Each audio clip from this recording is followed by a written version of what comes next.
നമസ്കാരം. V R ഫാർമാഗേറ്റ് മലയാള YouTube ചാനലിലേക്ക് സ്വാഗതം. ഇന്ന് നമ്മൾ സംസാരിക്കുന്നത് മരുന്നുകളുടെ എക്സ്പയറി ഡേറ്റിനെ കുറിച്ചാണ്. നമ്മുടെ വീട്ടിൽ പലപ്പോഴും പഴയ മരുന്നുകൾ കിടക്കാറുണ്ട്. തലവേദന വന്നാൽ മേശവലിപ്പ് തുറന്ന് നമ്മൾ ടാബ്ലറ്റ് എടുത്ത് കഴിക്കും. പനി വന്നാൽ കുട്ടികൾക്കാണെങ്കിൽ പഴയ സിറപ്പ് എടുത്ത് കൊടുക്കും.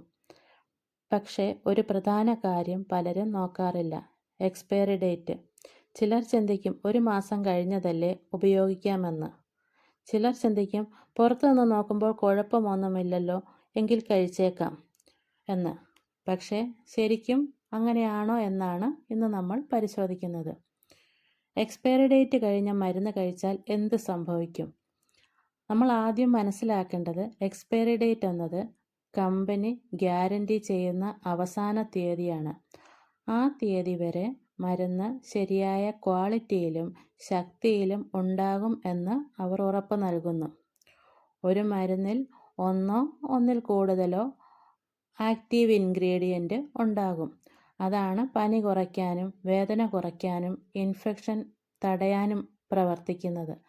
പക്ഷേ സമയം കടന്നു പോകുമ്പോൾ, പ്രത്യേകിച്ച് ചൂട്, ഈർപ്പം, വെളിച്ചം, വായു എന്നിവ കാരണം ഈ ആക്റ്റീവ് ഇൻഗ്രീഡിയൻറ്റിൻ്റെ ശക്തി കുറയാം. അതായത് ആദ്യം ഫുൾ പവറിലുള്ള മെഡിസിൻ പിന്നീട് പവർ കുറഞ്ഞ് അസുഖം പൂർണ്ണമായി മാറാതിരിക്കാൻ സാധ്യതയുണ്ട്. അതിനാൽ എക്സ്പയറി ഡേറ്റ് കഴിഞ്ഞ മരുന്ന് കഴിച്ചാൽ നമ്മൾ പ്രതീക്ഷിക്കുന്ന റിസൾട്ട് കിട്ടാതിരിക്കാനുള്ള ചാൻസ് ഉണ്ട്. ഉദാഹരണത്തിന് പനിയുടെ മരുന്ന് കഴിച്ചാലും പനി പൂർണ്ണമായി മാറാതിരിക്കും. പെയിനുള്ള മരുന്ന് കഴിക്കുമ്പോൾ പെയിൻ മാറുന്നത് വളരെ വൈകിയായിരിക്കാം. കോൾഡ് മെഡിസിൻ എടുത്താലും നമുക്ക് ആശ്വാസം കിട്ടാതെ വരാം.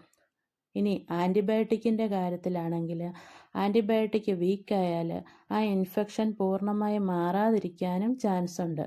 ചിലപ്പോൾ രോഗം വീണ്ടും വരാനും സാധ്യതയുണ്ട്. എക്സ്പയറി കഴിഞ്ഞാൽ എല്ലാം പോയിസൺ ആകുമെന്നല്ല ഞാൻ പറയുന്നത്, പക്ഷേ എഫക്റ്റ് കുറയാം.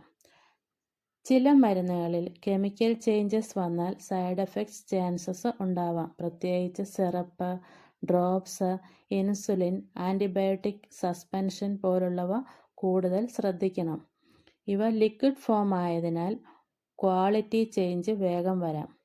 കുട്ടികൾക്ക് ഒരിക്കലും എക്സ്പയർഡ് സിറപ്പ് കൊടുക്കരുത്.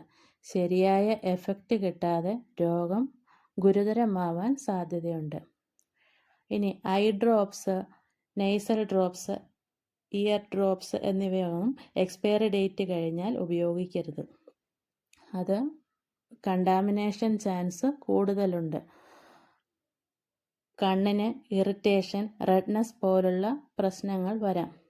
ഇനി ക്രീം, ഓയിൻമെൻറ്റ് ഒക്കെ ആണെങ്കിൽ കളർ ചേഞ്ച്, സ്മെൽ ചേഞ്ച്, അതിൻ്റെ ടെക്സ്ചർ ചേഞ്ചൊക്കെ ഉണ്ടെങ്കിൽ ഒരിക്കലും ഉപയോഗിക്കരുത്. അപ്പോൾ എക്സ്പയർഡ് മെഡിസിൻ കിട്ടിയാൽ എന്ത് ചെയ്യണം? അത് ഒരിക്കലും നമ്മൾ ഭാവിയിലേക്ക് അത് സൂക്ഷിച്ചു വയ്ക്കരുത്. അത് മറ്റൊരാൾക്ക് കൊടുക്കുകയും ചെയ്യരുത്.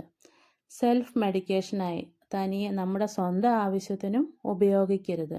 സേഫായി ആ മരുന്ന് ഡിസ്കാർഡ് ചെയ്യുക. മരുന്ന് വാങ്ങുമ്പോൾ എക്സ്പയറി ഡേറ്റ് നോക്കുന്ന ശീലം വേണം.